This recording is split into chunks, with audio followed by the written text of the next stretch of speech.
دیکھو حرکات کہتے ہیں زبر زیر پیش کو.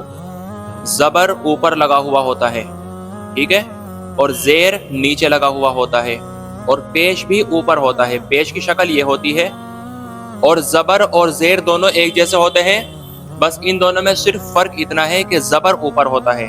ٹھیک ہے، یہ دیکھو یہاں جیسے مان لیجئے یہ کوئی حرف ہے، یہ جو لائن ہے یہ کوئی حرف ہے، تو زبر اس حرف کے اوپر ہوگا تو یہ زبر ہوگا، اور یہ اگر اس کے نیچے ہوگا تو یہ زیر ہوگا. اور پیش کی شکل یہ ہوتی ہے، پیش ہمیشہ اوپر ہوتا ہے. تو یہ ان تینوں کو ملا کر حرکات کہتے ہیں.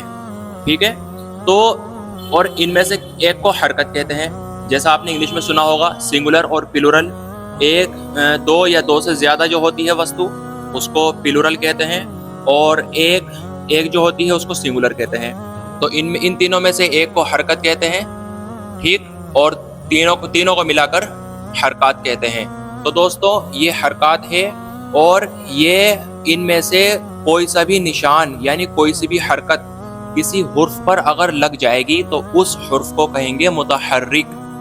ٹھیک ہے بھائی، اس حرف کو متحرک کہیں گے، اور اس حرف کو جلدی پڑھیں گے. جس حرف کے اوپر زبر ہو یا زیر ہو یا اس کے اوپر پیش ہو تو اس حرف کو کھینچ کر نہیں پڑھیں گے بلکہ جلدی پڑھیں گے. جیسا مان لیجئے یہاں پر با ہے، با کے اوپر زبر لگا ہوا ہے، تو با کو جلدی پڑھیں گے کیسے؟ با، اس طریقے سے پڑھیں گے. تا، سا، جا، اس کی ہجو میں آپ کو بتا دیتا ہوں. با زبر با، تا زبر تا، سا زبر سا. اب ہمیں اس کی مشق کرنی ہے. قرآن شریف میں کس طریقے سے ہمیں دیا جائے گا ہم آپ کو یہاں پر سمجھاتے ہیں. دیکھو مشق مطلب پریکٹس. ہمیں اس کی پریکٹس کرنی ہے. جب حرف جڑے ہوئے ہوں گے تو کس طریقے سے ان کو پڑھنا ہے. دال کے اوپر زبر ہے، را کے اوپر زبر ہے، سین کے اوپر زبر ہے، تو ہمیں ان کو کس طریقے سے پڑھنا ہے؟ دال زبر دا، را زبر را، دا را. دو حرفوں کو پڑھیں گے پھر ان کو رما میں ملائیں گے. کس طریقے سے؟ دیکھو پہلے میں دو حرفوں کو پڑھتا ہوں ہجو سے. دال زبر دا، ایک حرف پڑھ لیا، را زبر را، دوسرا حرف پڑھ لیا. اب ان کو ملا دیں گے، دا را.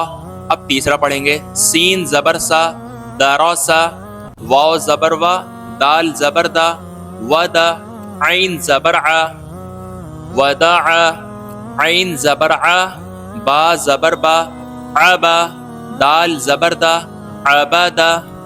بہت سے پڑھتے ہیں اس کو عبادا، ایسا نہیں، عبادا، عبادا. کاف زبر کا، سین زبر سا، کسا، با زبر با، کسابا، کسابا. دال زبر دا، خا زبر خا، دخا، لام زبر لا، دخالا، دخالا. با زبر با، لام زبر لا، بلا، غین زبر غا، بلاغا، بلاغا. واو زبر وا، جیم زبر جا، وجا، دال زبر دا، وجادا. سین زبر سا، جیم زبر جا، سجا، دال زبر دا، سجادا، سجادا. ٹھیک ہے بھائی، تو یہ تختی نمبر 3 ہماری پوری ہو گئی.